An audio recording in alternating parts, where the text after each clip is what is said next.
It is time that we get our money up, not our funny up. These are the best bets in the Big 12 this week. This is Locked On Big 12.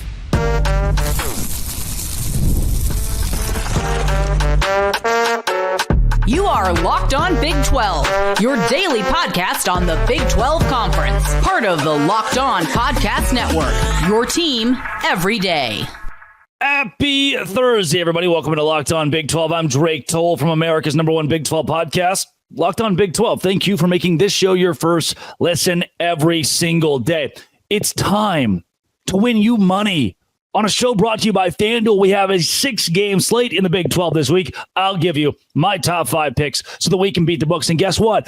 Oh, I wonder if he knows what he's talking about. I wonder if this guy can actually make me money. Yeah?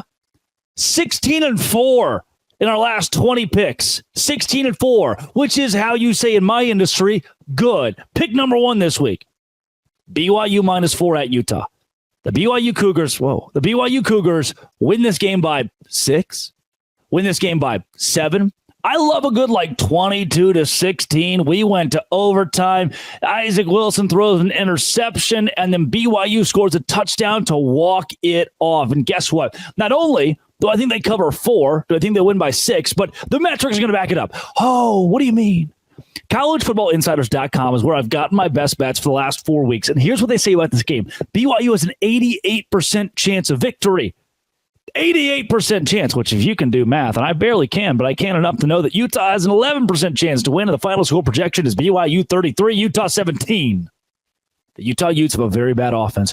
93rd in the rush, 105th in the pass, 122nd on 3rd and 4th down, and while BYU's defense is not very good on 3rd and 4th down, it's better than 122nd. I'm taking BYU. Why? Why would you take BYU? Because I just told you the computer's taking BYU, and the computer has been right about BYU every single week. They even predicted BYU's win against Kansas State. I've chosen BYU to win every week this season, and guess what they have done? They have won every week this season. Why would I distrust them here? They will cover 4. I hope it drops to 3.5. At the current time of recording on FanDuel, it's 4 points.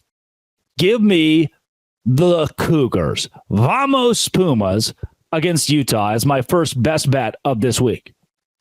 I love Cincinnati -3.5 against West Virginia. The fire Neil Brown chance, the will they or will they not get a helicopter or airplane, and then finally the billboards.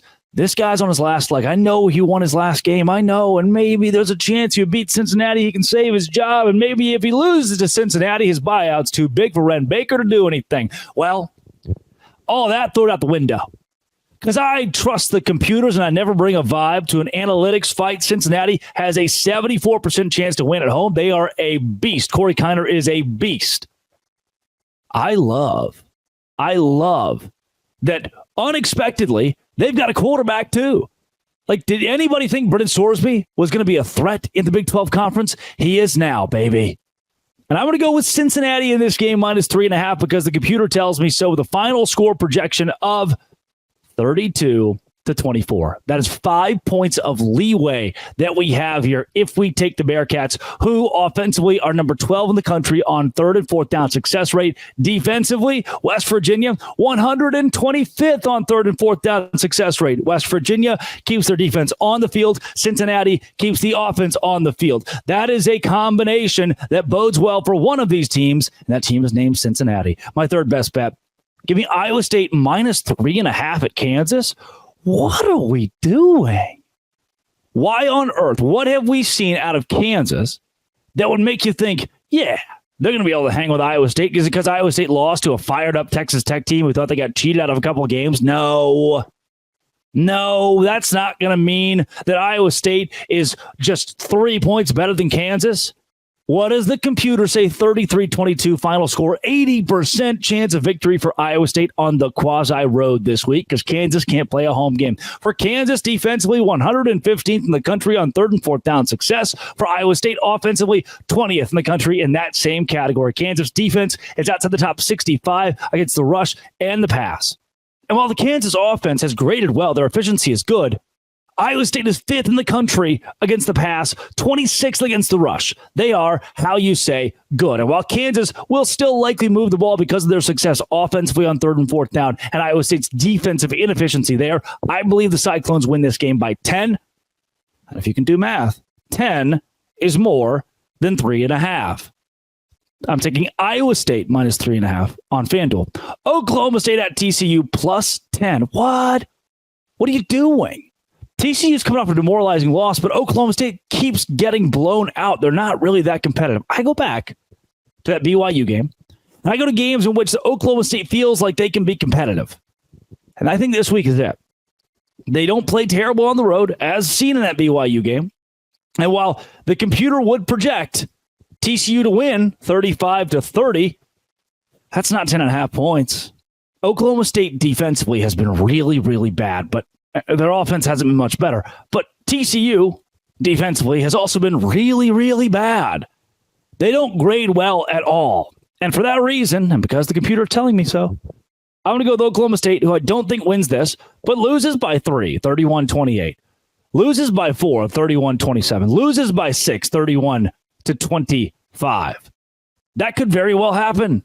But we're going to cover 10.5. That's all I'm asking Oklahoma State to do this week to beat the books. Then I'm going to go Arizona State minus 4. They're playing at home. This game is against UCF.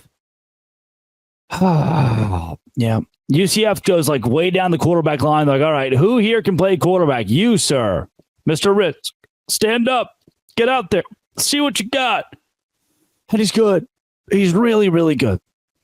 But Cam Scatterbo, Sam Levitt, the ability to hold the football, to churn the football down the field against a UCF defense that's not very good against the pass, decent against the rush, but 114th in the country on 3rd and 4th down.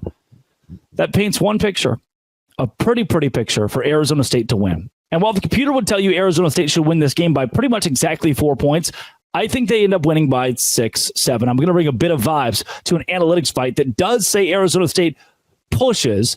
I think they push it a point further and they cover. Arizona State this week is one of my locks of the week. To refresh you, BYU at Utah minus 4, Cincinnati minus 3.5 versus West Virginia, Iowa State at Kansas minus 3.5, Oklahoma State at TCU plus 10.5, Arizona State versus UCF minus 4. Those are my best bets this week. Today's show is brought to you by FanDuel. FanDuel is the place to go to make all of these bets. Turn them into a Beast 12 parlay if you want. And right now, new customers at FanDuel get $150 in bonus bets if you bet $5 on something and it hits. That's right. A successful $5 bet gets you $150 in bonus bets, and you can even go on the site and look at live stats, live play-by-play. When you get a hunch in the middle of a game, you can live bet. On that same app, you can live bet on different teams in their respective games. You're down by 7 at halftime. You think your team's going to come back and win. Bet on it. Make some money on it at FanDuel.com. It's America's #1 sportsbook and an official sportsbook partner of the NFL. That is FanDuel.com. Visit FanDuel today. Those are your best bets across the Big 12 Conference. I'm usually right. Will I be right again this week? We will see. Come back tomorrow for more sports, I guess. Oh, holy war. I'll be there. On Locked On. Thanks for making it your first listen every single day. Dose Grande.